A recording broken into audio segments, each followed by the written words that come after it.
देखिए, सीजीएल से चयनित 1932 अफसर अब अफसर नहीं रहे। कार्मिक विभाग के एक आदेश से वो सड़कों पर आ गए हैं। अब इनके पास अपने घर लौटने तक की हिम्मत नहीं। उन्हें समझ नहीं आ रहा कि कहां जाए, क्या करें। रिपोर्ट देखिए। झारखंड में सीजीएल नियुक्ति रद्द होने से नौकरी से हटाए गए अधिकारी रांची के प्रोजेक्ट भवन के सामने धरने पर बैठे हैं। बुधवार की शाम इन्होंने प्रोजेक्ट भवन से हटिया तक आक्रोश मार्च निकाला था। अभ्यर्थियों का कहना है कि उन्होंने दिन रात मेहनत और संघर्ष करके जेएसएससी सीजीएल परीक्षा पास की थी। कुछ ही समय पहले मुख्यमंत्री ने खुद उन्हें मंच पर सम्मानित कर नियुक्ति पत्र सौंपा था, लेकिन आज वो सड़क पर हैं। अब उनके पास घर लौटने तक की हिम्मत नहीं बची है। यही मैं सरकार से पूछना चाहता हूँ कि अगर नौकरी छीनना ही था दबाव में आके या किसी राजनीतिक मुद्दे में आके, तो फिर उस समय तक मान सम्मान देने की जरूरत क्या थी। ये कहाँ तक न्याय है कि आपने अपने हाथों से देकर सबके सामने मान सम्मान बढ़ाकर आज रोड पर लाके खड़ा कर दिए। मैं सरकार से गुहार लगाना चाहता हूँ कि मेरा जांच करे, एक एक करके जांच करे। अगर दोषी पाया जाएगा तो जो सजा होगी सरकार का सबसे कठोर से कठोर सजा, उसका हम सम्मान करेंगे। 22 भर्ती परीक्षा रद्द होने से सीजीएल के 1932 और जेपीएससी के 753 यानी कुल 2685 अधिकारी जो कल तक सर थे, मैडम थी, आज बेरोजगार हैं, सड़कों पर हैं।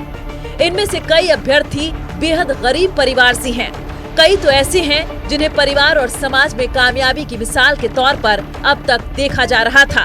आज उनकी कामयाबी को संदेह की नजर से देखा जा रहा है।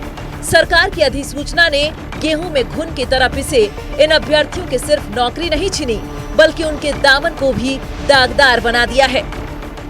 में आप सभी को निकाल दीजिएगा, जो इसमें गलत है उसे निकालने का सुप्रीम कोर्ट और हाई कोर्ट का ऑर्डर था, लेकिन सरकार ने अपना तानाशाही रूप दिखाते हुए सभी को एक साथ निकालने का किया है, जो कि नेचुरल जस्टिस के खिलाफ है और हम लोग के खिलाफ है। हम इसे स्वीकार नहीं करते हैं। सरकार या तो हमें न्याय दे या फांसी दे। अगर हम सरकार के अनुसार गलत हैं तो सरकार हमें फांसी दे या हमें नियुक्ति दे। सरकार ने दबाव में आकर ये कड़ा फैसला तो ले लिया, लेकिन अब आलम यह है कि मंत्रालय में काम ठप पड़ गया है। निकाले गए लोगों में 854 एएसओ यानी असिस्टेंट सेक्शन ऑफिसर थे। सचिवालय में इनकी भूमिका फाइल कस्टोडियन की होती है।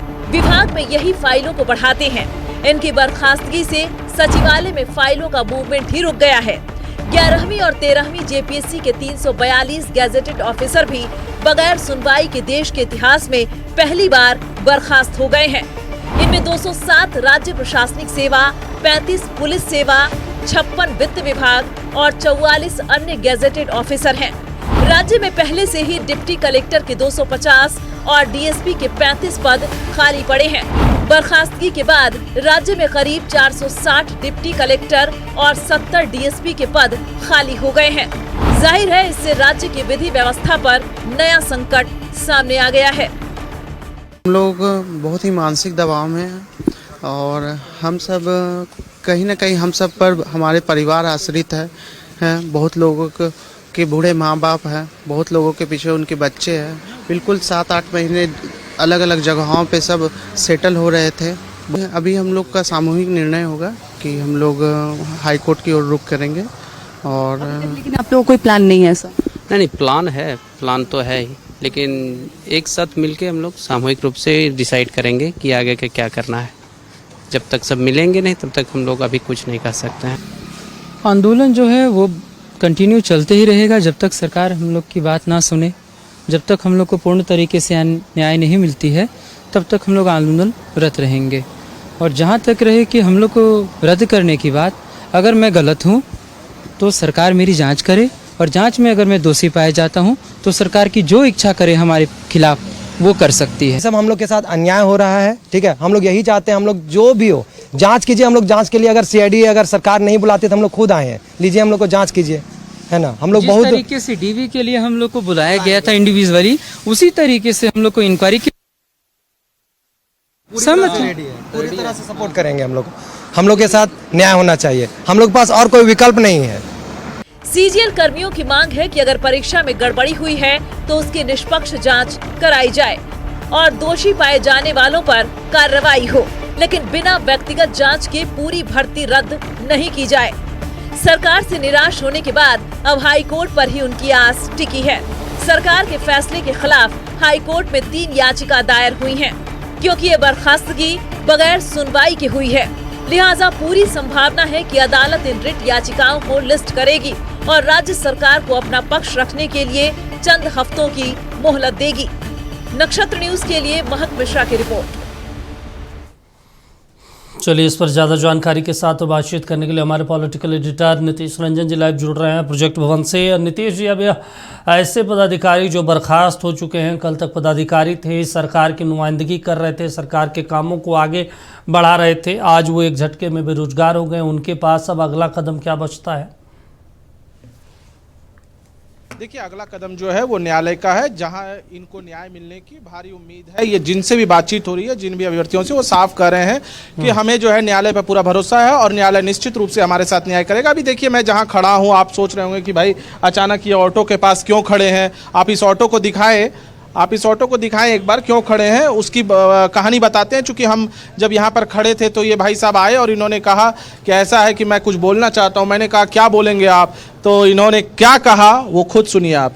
क्या बोलना चाहते हैं? मेरा बेटा टीटी से इसमें जो धनबाद में नौकरी कर रहा था, हाँ, और हम गाड़ी चलाते हैं। मैंने धनबाद में टीटी था पहले, और उसके बाद इस किस चीज में हुआ था? एमओ है, एमओ था, एमओ में, हाँ। अब नौकरी चली गई? हाँ, चली गई। और आप ऑटो चलाते हैं? ऑटो चलाते हैं, देखिए सामने है। तो बेटा मना नहीं किया था कि ऑटो मत चलाइए? वो अपना पैसा के लिए, कमाने के लिए तो चलाएंगे ना हम, अपना पैसा के लिए। हाँ, तो उसे मांगेंगे काहे? नौकरी कर रहा तो पैसा मांगे, हाथ काहे फैलाएंगे, है ना? अपना कमाते हैं। अब बेटा क्या कर रहा है, कैसे क्या होगा? बेटा वो भी घर में है। हाँ, क्या बोला?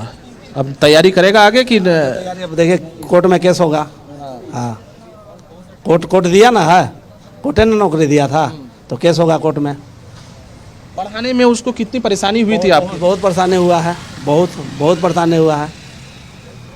गाड़ी से चला के मेंटेनेंस करना, पढ़ाना लिखाना, बहुत प्रॉब्लम है। अब क्या बीत रही है आप पर? अब क्या लगता है? अब लग रहा है बग टाइप पर लग रहा है। 3-4 दिन से जब से सुने हैं तब से अक्का बक्का लग रहा है, दिमाग डिस्टर्ब लेके लग रहा है। माँ क्या बोलती? माँ भी थोड़ा गुमशुदा लेके है, नहीं बोलती है उतना। नौकरी जाने के बाद थोड़ा गड़बड़ टाइप पर हो गया है घर में भी। आप इन्हीं के गांव के हैं क्या? हाँ, हम भी है ना, सीआई के पोस्ट पे हैं चंदवा में। अच्छा, आप भी सीआई के पोस्ट पे हैं? हाँ। बताइए, ऑटो चलाकर पढ़ाने वाले 40 लाख रुपया आप दिए थे क्या? नहीं, बिना पैसा का हुआ है। पैसा नहीं है, कोई पैसा सीआईडी वाला कह रहा है कि 40 लाख रुपया। आपका नाम क्या है? नहीं, महेंद्र जी 40 लाख दिए हैं, ऐसा सीआईडी का? नहीं, कोई नहीं कहने पाएगा जिंदगी में। पैसा कहाँ से आएगा? हमारा बैंक के खाता नाम नहीं है था, बैंक में खाता नहीं है। बैंक में खाता भी नहीं है मेरा नाम से, कुछ नहीं। परिवार के है तो जेबो नहीं करता, इसी क्लोज हो गया होगा। तो अभी 40 लाख कहाँ से, कहीं से भीतर से कहाँ से लाके आप दिए? मुश्किल है।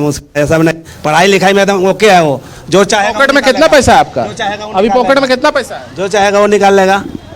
कितना रोज कमाया? तो 300 यही कमाया है। हाँ, बस 340 लाख पुराने में तो हमको लगता है एक युग बीत जाए। तब मुश्किल है। पढ़ाई लिखाई करता है, बढ़िया पढ़ा लिखा है बेटा मेरा। जो चाहेगा वो ले लेगा नौकरी।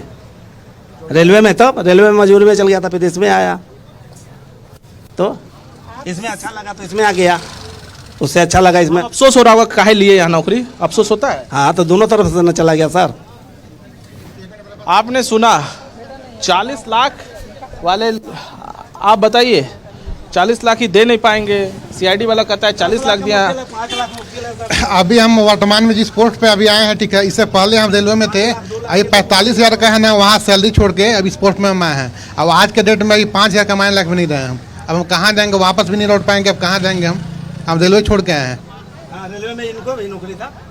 रेलवे में आप दोनों भी? हाँ, रेलवे में थे। अब वहाँ से 45,000 का नौकरी छोड़ के आए हैं। अब पूरा बेरोजगार होगा। अभी हम काम खोजेंगे तो 5-10 हज़ार से ज़्यादा हमको कोई नहीं देगा अभी प्राइवेट में। चलिए, आप समझ सकते हैं 40 लाख तो ये नहीं दे पाएंगे। ये मुझे इस ऑटो को जरा दिखा दो भाई फिर से एक बार कि क्या ये ऑटो से 40 लाख रुपया कमा कर दिया जा सकता है। जो आरोप लग रहे हैं, चूंकि सभी को आपने हटाया है तो आरोप सभी पर है, किसी एक पर तो आरोप है नहीं। तो ये समझा जा सकता है कि क्या ये व्यक्ति यहाँ से वहाँ तक का सफर देकर जा सकता है, 40 लाख रुपया देकर ये अपनी बेटी की नौकरी खरीद सकता है, ये भी समझना होगा। इसलिए हम हर नक्षत्र न्यूज लगातार ये प्रयास कर रहा है कि वो उन्हीं स्टोरी को उठाए जिससे ये समझ में कम से कम गवर्नमेंट को भी आए कि भाई ऐसा व्यक्ति कहां तक जा सकता है, कितना दे सकता है। जो लाख रुपया नहीं दे सकेगा वो 40 से 50 लाख रुपया कहां से देगा। ठीक है नितेश, बाद में आपसे फिर जुड़ेंगे और बातचीत करेंगे। तमाम जानकारी देने के लिए और बातचीत सुनाने के लिए शुक्रिया आपका। तो देखिए, एक झटके में CGL के जो 1932 पदाधिकारी थे वो बर्खास्त हो गए। इसके अलावा और बहुत सारे जो अभ्यर्थी हैं, लगभग 2600 से ज़्यादा पदाधिकारियों को बर्खास्त किया गया है। एक झटके में हेमंत सोरेन सरकार ने ये फैसला लिया है, जो अब सड़कों पर है, लगातार प्रदर्शन कर रहे हैं।